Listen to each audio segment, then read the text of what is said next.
ነብዩ ሰለላም ዛፍ ቅጠሉ ያለቅስላቸው ነበር። እዚህ ጋር ታምናለህ? ቁርአን ይናገራል። ቅጠሉ ያለቅስላቸው እሱን እኮ የነገረሽ ራሱ መሐመድ እኮ ነው። ምክንያቱም ለምሳሌ የለም አጋንንቶች ሰሙኝ፣ አጋንንቶች አደመጡኝ፣ ወደዱኝ አለ።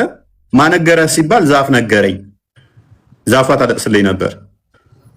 ይሄ ተረት ነው ሙሚና።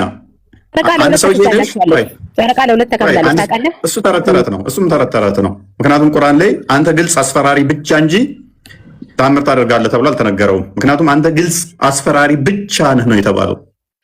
ስለዚህ አስፈራሪ ማለት ጠዋት ይነሳና እናንተ ሳባ ሰዎች ሆይ ከሚመጣው አደጋ አስጠንቃቂያችሁ አስፈራሪያችሁ ብቻ ነኝ እያለ ይጮህ ነበረ። አቡላብን ታሪክ ታውቂያለሽ? ወረደበትም ምክንያት ሱረቱ መስድ ማለት ነው 11ኛው አያ። ስለዚህ ሲያስፈራራቸው ሲያስደነግጣቸው ነው እሱ ክፍል የወረደው። ምንድነው እሱ ምጮህብን ጠዋት ቆይ አንዴ ምንድነው ምጮህብን ሲሉት ጠዋት ተነስቶ ጮኸ። ሊያስፈራራቸው ተራራ ላይ ወጥቶ ሳባ ብሎ ጮኸ። ሰዎች ተሰበሰቡ። ከዛ ምን ሆኖ ነው ብለው በጠዋት ነው ተሰበሰቡ። እዛ ቦታ ላይ ለሊት ሰይጣን ይጮህበታል ተብሎ ይታመን ነበር። እዛ ተራራ ላይ ሄዶ ጮኸ። ተሰብስበው ሲመጡ ከዛ የሆነ ነገር ልነግራችሁ ነው ታደምጡኛላችሁ አላቸው። አዎ ንገረን እናደምጣለን አሉት። ከዛ ታምኑኛላችሁ አላቸው። አዎ እናምናለን ንገረን እሺ አሉት።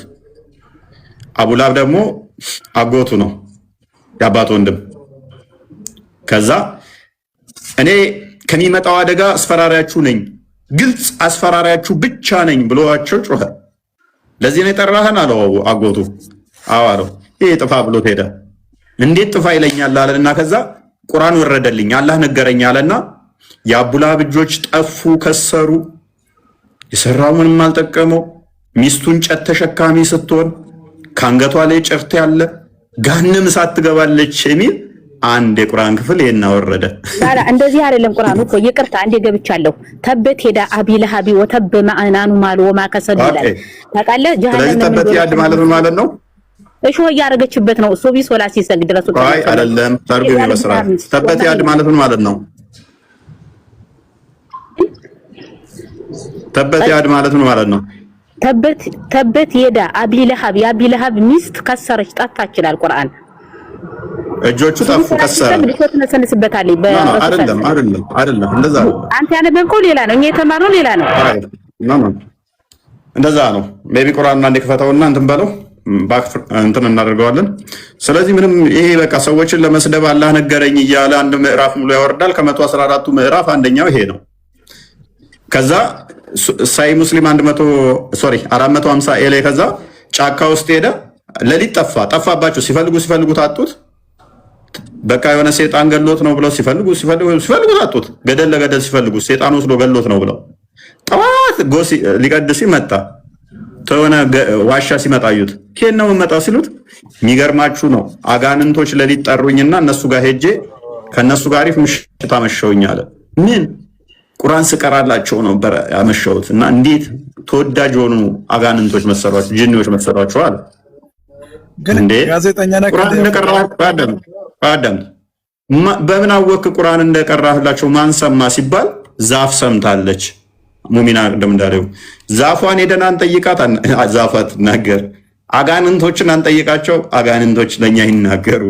ኤኒዌይስ የቁርአኑ ክፍል እንደዚህ ነው፣ ማስፈራሪ ነው የሚለበት አቡላብ ታሪክ።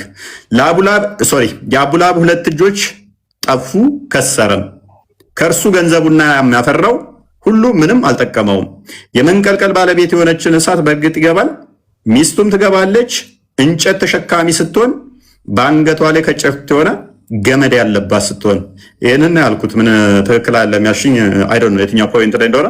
ስለዚህ ሙሉ ከ114ቱ አሁን ተናገርከው እፎይ፣ ልክ ነህ። የአቡላሃብ ሚስት ታሰረች፣ እንጨት ተሸካሚ ሆና በገመድ አንገቷን ታስራ ጀሃነም ትወረወራለች ነው ያለ ቁርአኑ። ትርጉሙ እንደዛ አንገቷ ነው እንደዛ ታስራ በሀብል ማለት ገመድ ነው። ስለዚህ አንደኛ እሷንም ሰደባት ምንም በሌለችበት ዝም ብሎ አንድ የቁርአን ክፍል። አሁን ይሄንን ትቀርቢያለሽ ሞሚና